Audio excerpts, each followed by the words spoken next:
occasion came at the Tour de France, and this is the start process. So him and obviously, you know, the superstar winner of the road race championships last year, Mathieu van der Poel, missing from the short track tonight. He's decided to give that one a miss, just to focus on the XC race on Saturday. He's almost generated more headlines by will he, won't he all week for this one, but I think the that unbelievable road race win in Glasgow obviously emptied his not inconsiderable reserves of strength. Yeah, so for your real enthusiasts out there, you'll know that Van der Poel is currently holding 2 world championships, cyclocross and then the road last week, so he's competing to do the triple this weekend, which has never been done in the men's before. In the women, Pauline Prévost-Provence has won that, what year was 2015 did the triple. In the men's, never been done before. Yeah, I've done my homework for this one, Ollie. 2015, I remember it well. Pauline Prévost, she will be coming up in the elite women's race after this elite men's race. Riders just forming up on the grid now. There's Andre Sink.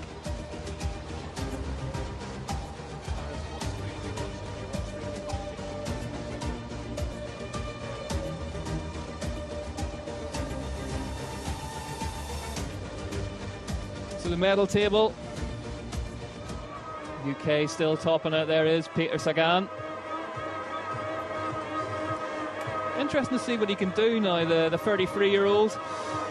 The only thing he's got in his, not in his favour tonight is his grid position. So the riders are going to be gridded for this race tonight on their current world ranking, UCI ranking. Peter Sagan, having done very few mountain bike races in the last year, he is going to be last man back in 57th. He doesn't even have a UCI mountain bike rank at the moment. Well, interesting to see what he can do with it. Andre Sink there, 32 years of age, one of the best climbers in the game, had a really, really strong race. Leogang, UCI Mountain Bike World Cup earlier in the year.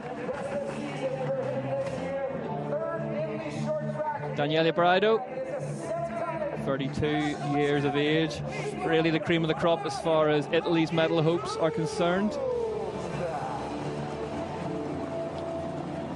Martins Blooms there, taking to the start line as well. A rider really having one of the seasons of his career so far, the Latvian.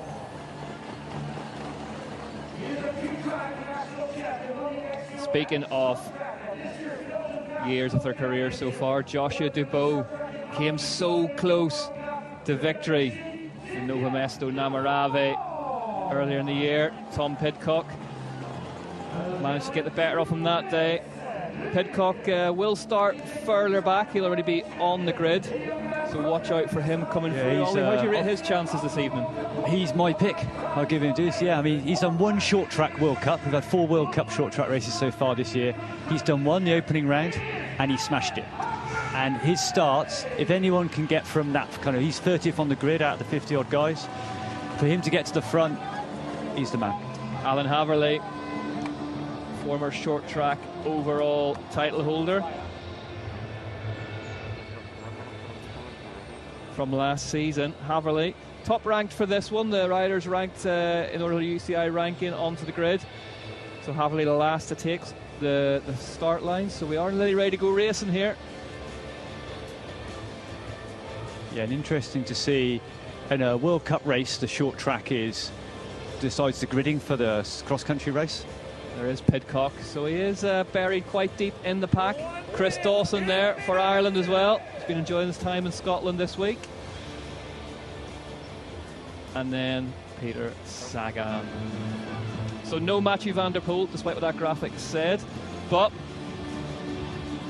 an absolute thriller lined up here. Schwarzbauer in the middle for Germany, many people's favourite.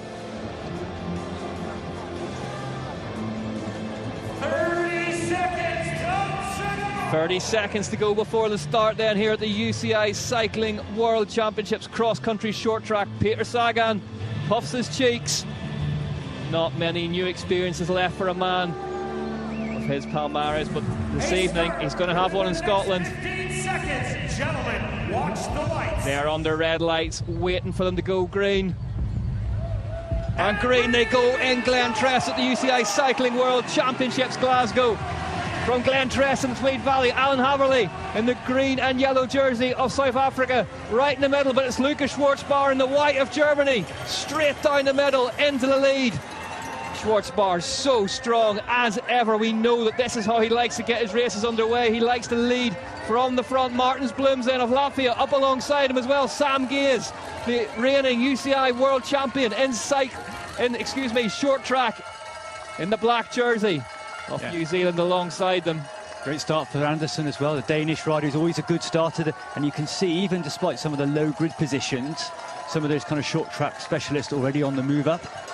Yep, just keeping an eye out for the GB kit off Tom Pidcock as well. Oh, a little bobble from Sagan there. So again, good start for Sagan, already on the move. To talk us through this course then, Ollie, quite a wide, fast climb and then straight back down again. Yeah, so this is the main punchy climb. It's not the hilliest of short track courses. They've got this then long flowing descent back down through the start finish. There's going to be quite a bit of drafting through the start finish, but you see here the guys, if you look from top to bottom, they've had to narrow out for this section. So if you're already mid-pack, you're already 10 seconds or so behind. The speed they're going to go at the front will be insane. So moving up, other than the start-finish straight, will be almost impossible. Yeah, this descent really will thin them out. Not many places to pass unless you want to go for the big inside block pass, which we don't tend to see a lot often. Short track as they head back onto the start finish straight then. Lap one, nearly complete, just like that. You can see coming through here, this is going to be the tactical bit, the cagey bit. There is a fair amount of drafting. They're going fast enough that sitting in the wheels, you're going to save a considerable amount of energy. Happily moving up on the outside. Yeah, and the rider's right in the national colours of South Africa. Yeah, Schumann's not the best of starts. And Sherman's, yeah, he's flattered to deceive at times this season. Avancini right at the front now. Avancini to the front of the race, past the big man. Oh no, Schwarzbauer just closes that off. Avancini in the Brazilian jersey. Albacini, fresh from his World Championship marathon win. It's like the polar opposite of this one. I think fresh is a relative term as far as winning the marathon. But mentally on a high. You know, we go back, this season hasn't been great in the short tracks, but previously, he was the boy in this. So he's, I think he's got good morale. You see Camel, British rider there, had a good start. Avancini with nothing to lose either. He's already won a set of world stripes in Scotland. He's been under a lot of pressure this year. The form's not been quite as good as his expectations. Yeah, Sam Gaze just bossing it. Sam Gaze. Gets to this section here, there's no real rush to lead into the finish. You know, this is where it slows up. Christopher Blevins there, world champion from 2 years ago. So Sam Gaze, the outgoing cross-country marathon UCI world champion and UCI world champion in short track as well. There he is in your picture now in the all-black off New Zealand.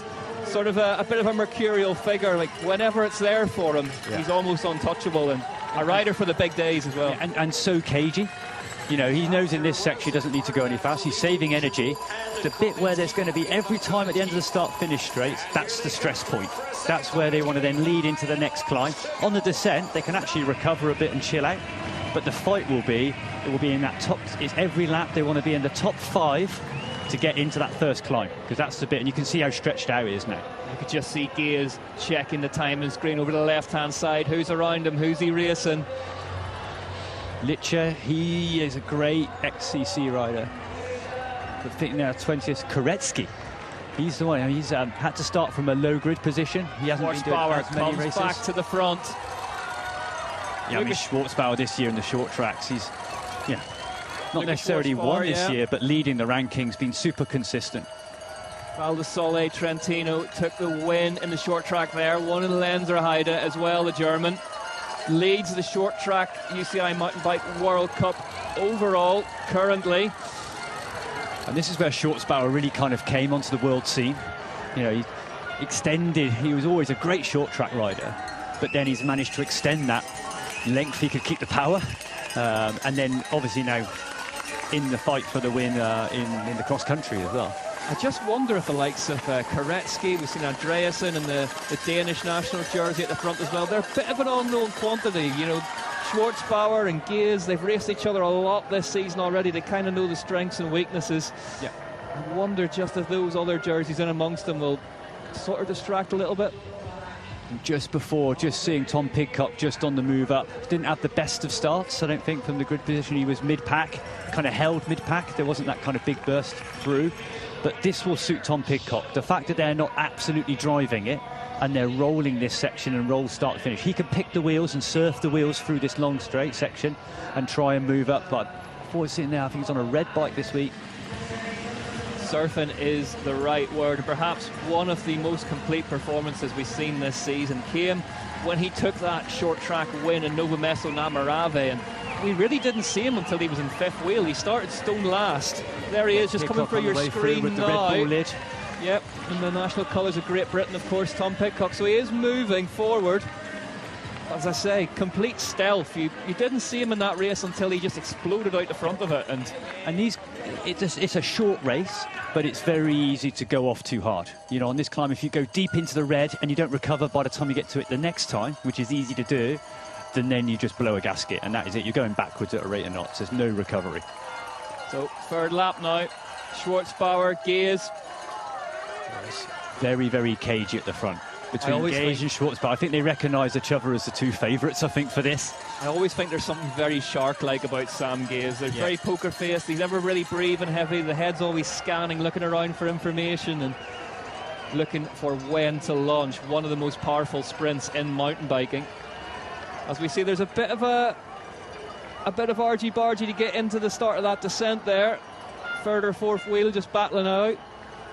I think at the moment they're all just working each other out, seeing how they feel today, looking at how, if another rider wants to take the race on. But the key section, two key sections, is that long climb up the first bit, and then how long the start-finish straight is. You get some of these races where the last major bend is close to the finish. Val de Soleil, you come out and before you know it, it's a sprint. Here it's a long way. It's a big runway. Yeah, there you can come from way back at a sprint finish.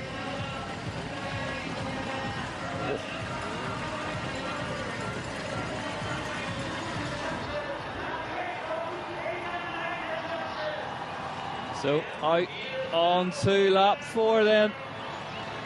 Pidcock looked to us like he was in 8th there, so he's gained the position since that graphic was made. He is on the way to the front of this one. Alan Haverly there, staying with his front group. Victor Koretsky right in amongst them as well.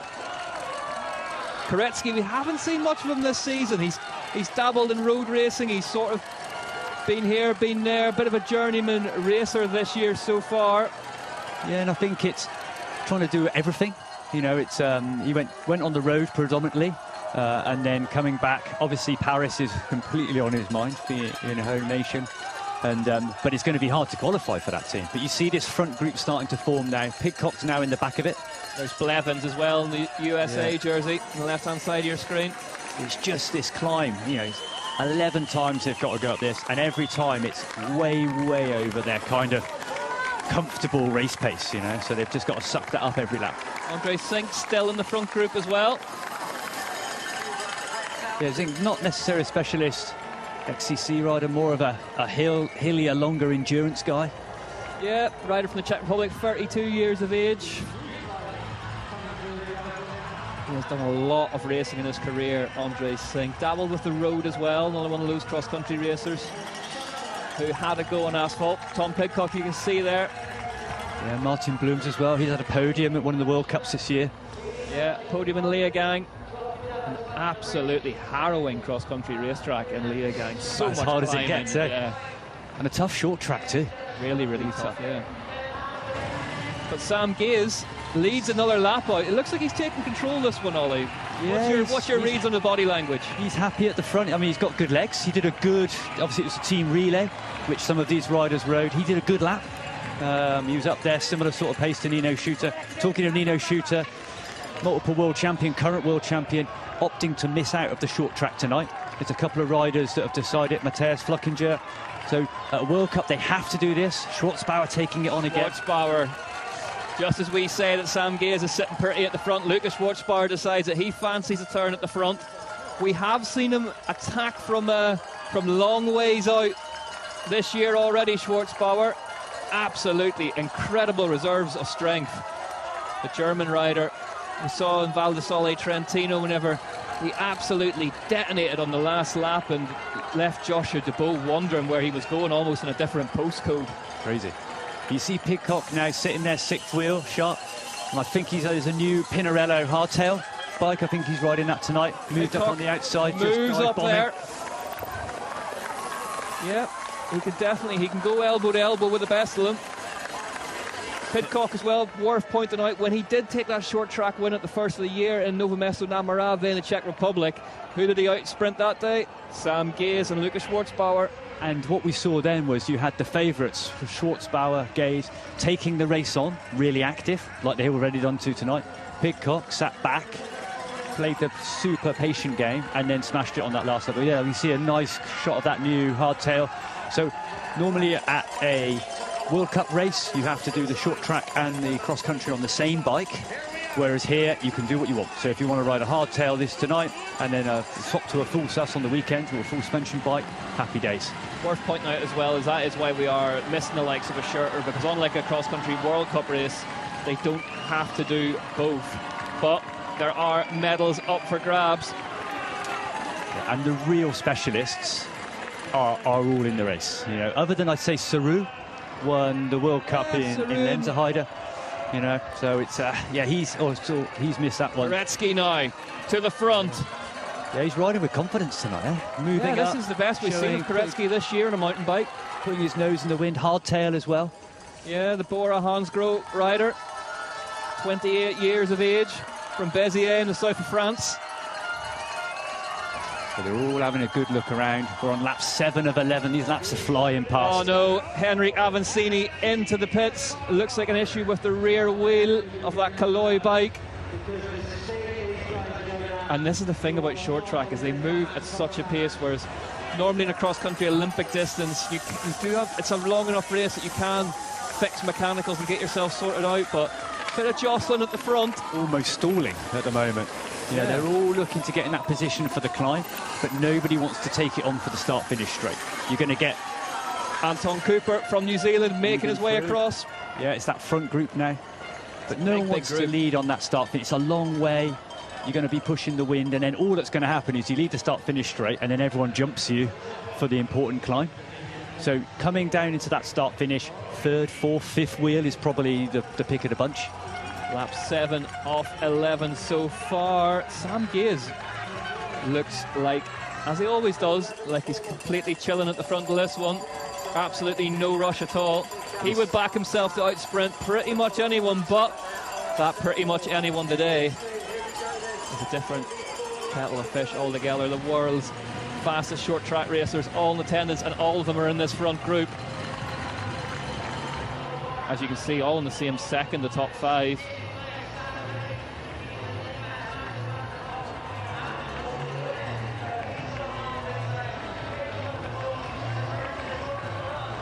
Lukas Schwarzbauer then, where he's moved to the front in a couple of these laps at the bottom of that climb. Sam Gaze just out of the saddle. There is Pidcock with Sebastian Finney of Denmark alongside him. So Pidcock not right at the front of this one yet, but he has got across to it. But for a rider as good as coming through a pack like him. And last year's XCC winner, see the South African Alan Hafley just sitting on the outside in the green and yellow.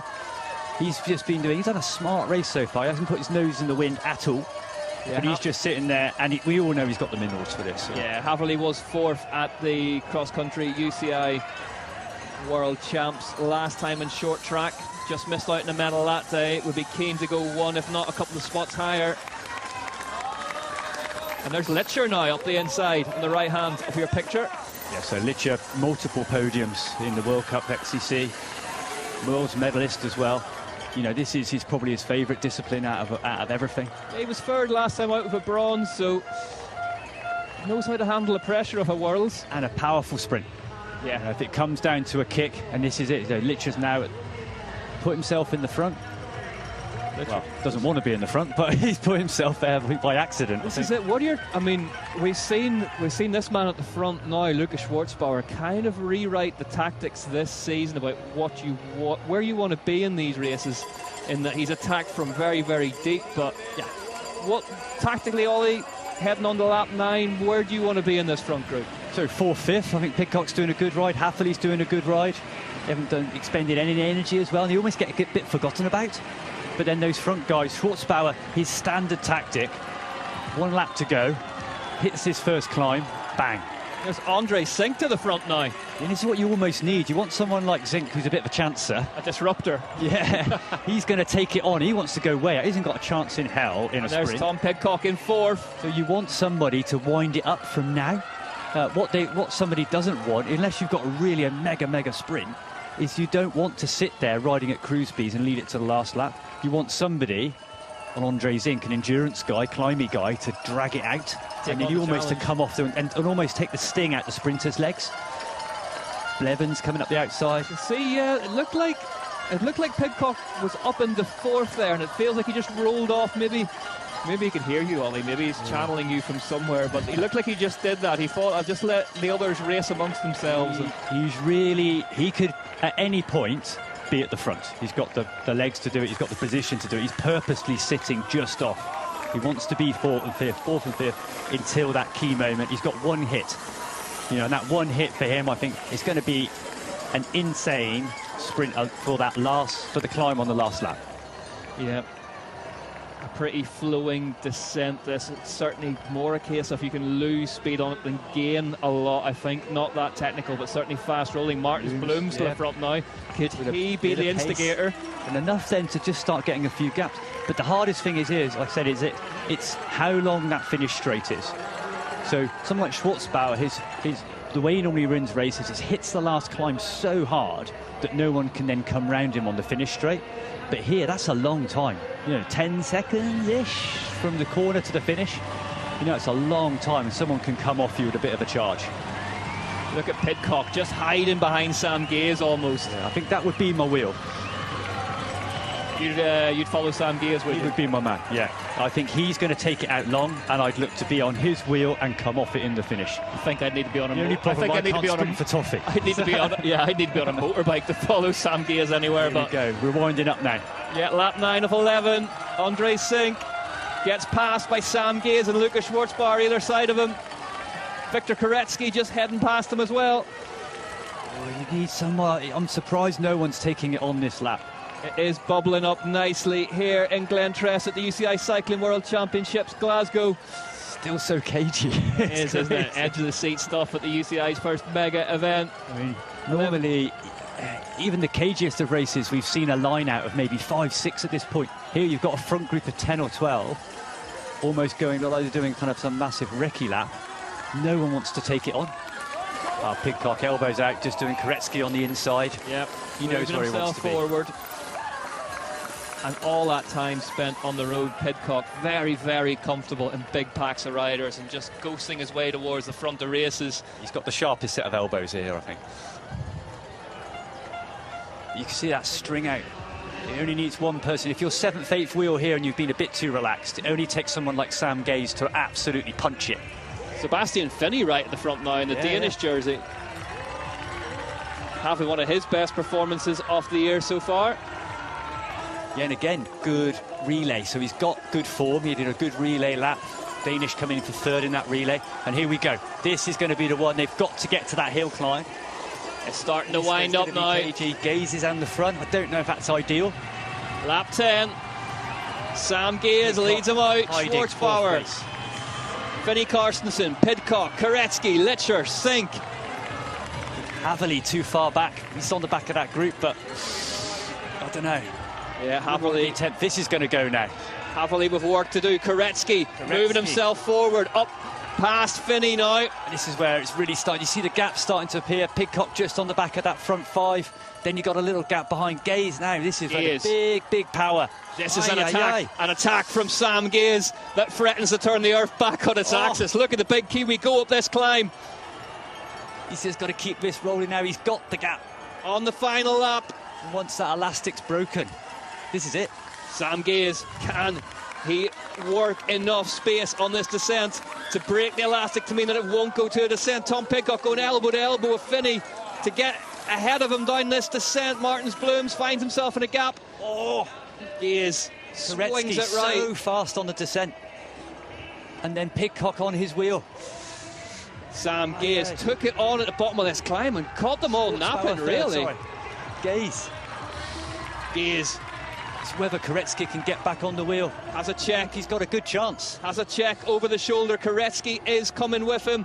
Koretsky, can he answer Sam Gaze? As Sam Gaze... Oh! Schwarzbauer slides out at the bottom of your screen. Schwarzbauer is down as they head to the line. Sam Gaze takes his second UCI World Champions title in cross-country short track. Lucas Schwarzbauer left in the dirt at the bottom of that final descent, but Ollie, Sam Gaze caught them all napping at the bottom of that climb, didn't he? What an effort. That was like a 20-30 second bonkers sprint. You know, reminiscent of the kind of road attack with his teammate, or trade teammate, Matthew Van der Poel. Big effort. No one could follow. Held them off on the descent. Pidcock rolling third. Sam Gaze has absolutely blown that pack apart. He was at the front of it for so long, and then there is coach. He just lit the blue touch paper at the bottom of that final climb, and nobody had an answer for it, and they were almost caught up racing amongst each other. Yeah, he bossed that. You know, you think sometimes he's doing a bit too much, but he just wanted to be at the front, floating at the front.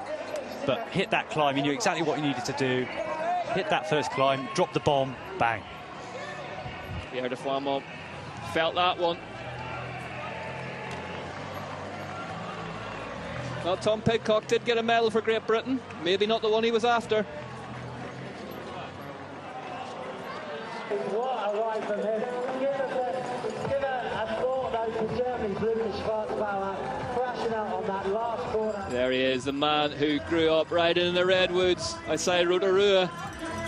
Has another set of UCI World Championship stripes to his name.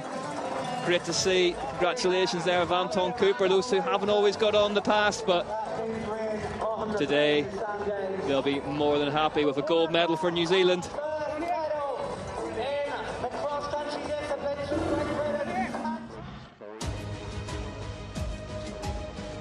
There's Pidcock moving up into third, and does he just, knock Schwarzbauer offline? Ollie enjoyed that one in the booth. Yeah. British rider going for a medal. And it's Koretsky with the silver behind Gaze, but never, Gaze looked very confident that Koretsky wasn't getting there, you know. I think that was maybe, he just checked the wrong shoulder, didn't he? That was close. I wouldn't have been quite so confident. Oh, Koretsky threatening to pick his pocket right on the line. Koretsky. I mean, Gaze, you know, winner, but Koretsky, great ride. Pidcock, good ride too. Yep.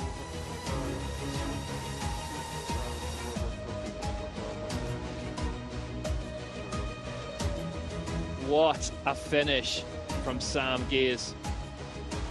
Yeah, I mean, that sprint up that hill, that was some effort. I'm just surprised that nobody had it covered off and nobody had an answer for it. Well, he was bossing at the front. He was always in that front 1, 2 with Schwarzbauer. Knew exactly what he needed to be. It was always going to be down to that last climb. And I think when somebody gets the front position, and it simply becomes down if they got the legs or not, and Gaze then, no one, didn't matter. The tactic was quite obvious. They just couldn't follow. They just didn't have the power. The train had left the station. It is one of the things about short track racing, is that you do see riders get caught up racing each other in a big group, and all of a sudden somebody like Sam Gaze can just go, do you know what, I'll just do this by myself. Yeah, I think it's partly the tactics, the skill, and the confidence. You know, Gaze, he's had there you go, half a bike. You've got to give style points for finishing it off with a manual from Koretsky as well. BMX style. He was still going for it to finish. He still felt like he was there to win. Yeah. Yeah, no, great ride by Koretsky. Really confident race. That's his best result of the year so far. Best I've seen him this year, really at the front and really involved in the conversation throughout. Let's have a look at what it looked like on the line. Yeah, Gaze had it by just about a wheel, but I get the feeling he maybe checked the wrong shoulder at the end here. Look, checks over the right-hand shoulder. Won't have seen Koretsky. Oh, there he is. Ah, well, job's done now anyway. Yeah, some sprint. That was a big power. And that's what keeps him really at the forefront of so many fans' favourite list, isn't it? He always has a performance for the big day, Sam Gaze. Yeah, mega race. I mean, last year he had... Congratulations defending your title here in Scotland. How do you feel? Yeah, great. Very tactical race, and for me, I felt like it was probably most safest to ride it from the front and just ride my tempo that I know I could sort of almost try to recover a little bit between the climbs. But yeah, you know, I've been struggling for my condition the whole season and almost feels like nothing's been working, and yeah, to come into my best possible shape for the World Championships is really, I'm really happy about it.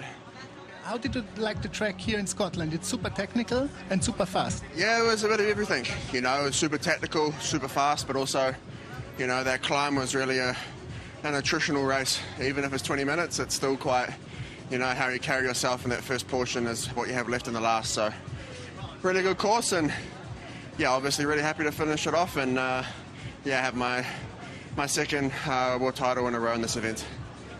Congratulations and thank you so much. Well, Sam Gaze is somewhere else to be at the end of that one. But yeah, I mean, you just get that feeling with him, and he's had niggling injuries throughout his career, and if he could just find a bit of free space for a year or so, yeah, he's always serious winning. Little ups and downs. Yeah, and last year in the World Championships, short track winner, and then in the cross country was sitting there real pretty, front group, had amazing form, great leg, and then was unlucky enough to just have his innocuous fall on one of the doubles. He basically jumped off the track, didn't he? Here's confirmation of the results then. Gaze, Koretsky, Pidcock are your medalists. Haverly was 4th, Finney up in 5th, superb ride from him. Blooms, Kaleli Stapp, Litcher, Schwartzbauer back in 9th, Anton Cooper in 10th.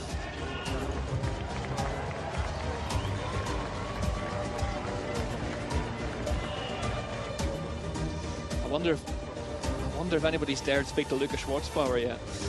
Oliver, Sink, Shelb, de Froimont, Bouchard, Blevins 19th, Vital Albin in 20th,